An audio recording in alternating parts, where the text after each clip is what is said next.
Today we're going to go over point and figure, as some people reference it, P and F. I'm going to try to make this thing very easy to understand so you can make money off the stock market, make good deals, and go home with a lot of money in your basket. To understand this, you must understand that you start with a row of X's and you have rows of O's. Now, X's are columns where they go up, and O's are columns when they go down. Yeah, rows of X's, rows of O's. Oh, you thought that old man voice was funny? Okay, we'll keep it for one more. All right, well, there's a lot of things that you should know. It's over 100 years old, like me. There's lots of patterns that you can learn, and it has accurate target counts. All right, now how to start with point and figure. Okay, that was enough of that nonsense. Now let's go on and do a little history lesson here. So point and figure did happen over 100 years ago by an anonymous author named Hoyle, who wrote a book, The Game in Wall Street and How to Successfully Play It, back in 1898.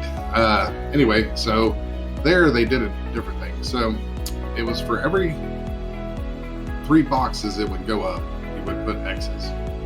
And for every 3 boxes you would go down, you put O's. And you're saying, well, what is boxes? And we'll get into that in a minute. So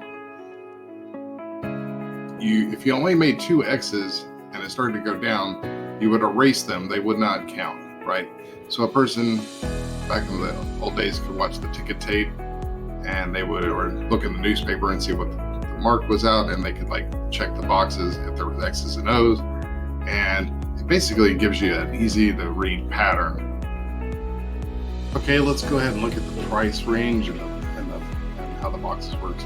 So the box size, if we look here to the right, not where I'm drawing, on the box sizes, these are like increments on the box size and depending on the price range. So if the price is in between $1 and $5, each box size is only every 25 cents. So for every 25 cents, you would put an X, a row of X's going up, or a row of O's going down.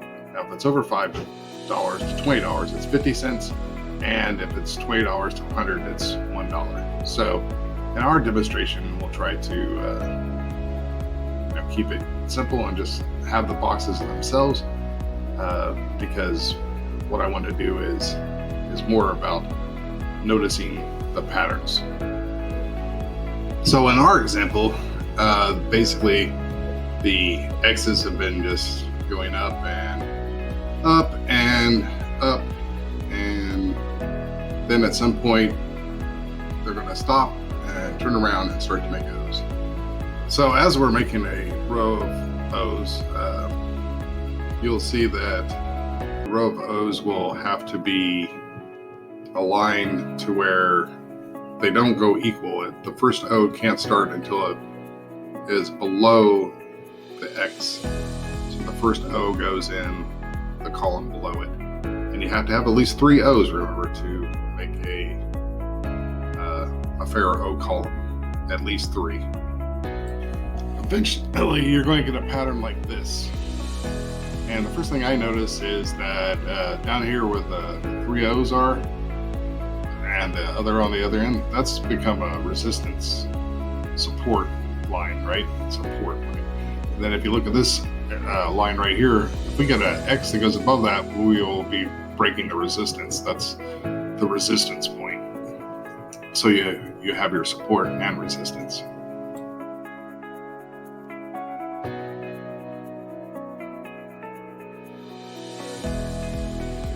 Okay, at this point, let's look at a real life example. What you want to do is go to stockcharts.com. Here's a little pull down list. It's one of the ways to get here.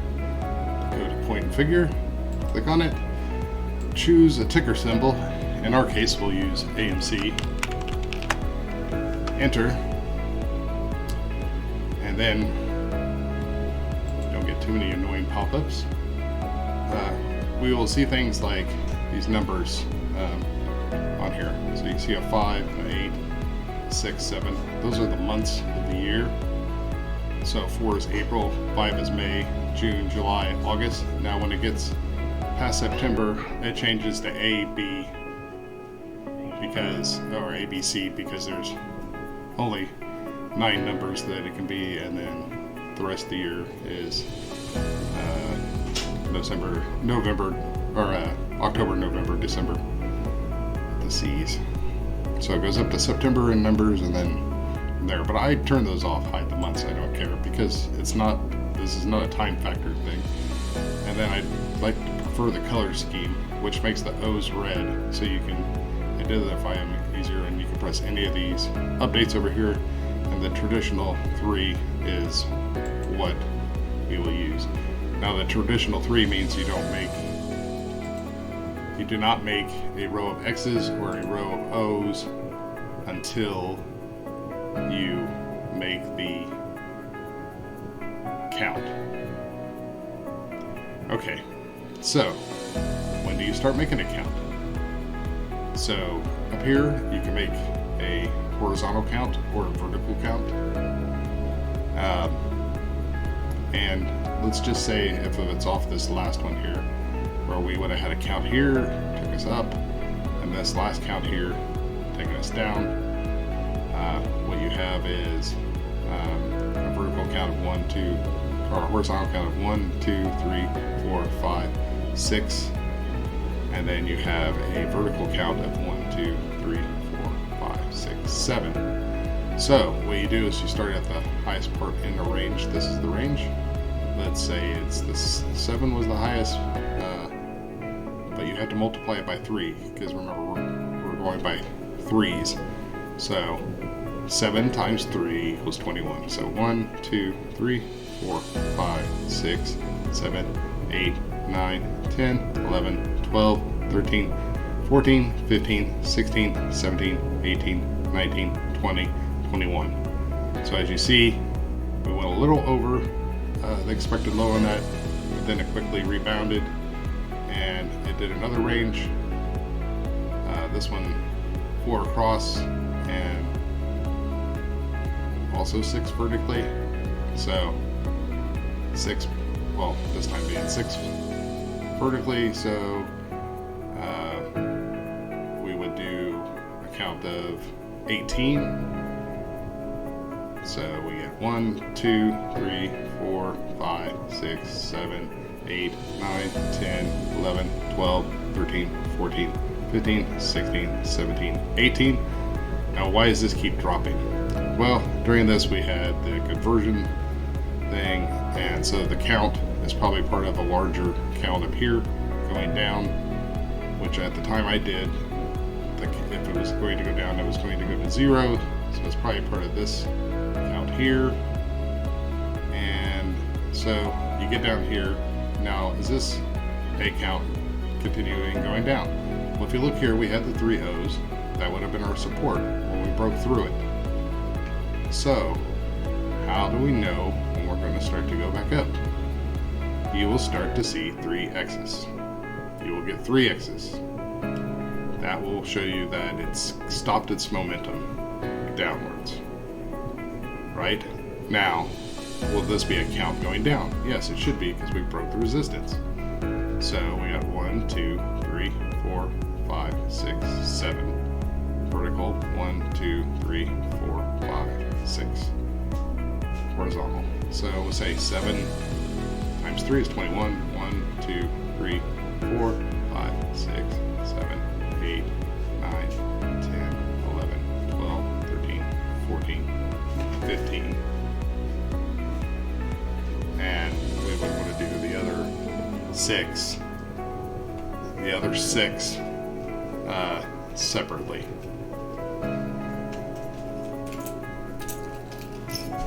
So you have now, if you remember the previous chart, there you go by 25 cents because it's below 5. So the remaining 6 would be 25 cents. So that gets us somewhere between 4 and 3. And at that point, it should be able to turn around. Now, if we just got a row of X's suddenly in here, that could paint a different picture. But right now, it's looking like in between 3 and 4, if we're doing the count correctly, and that's where it'll stop. Now let's look at some patterns.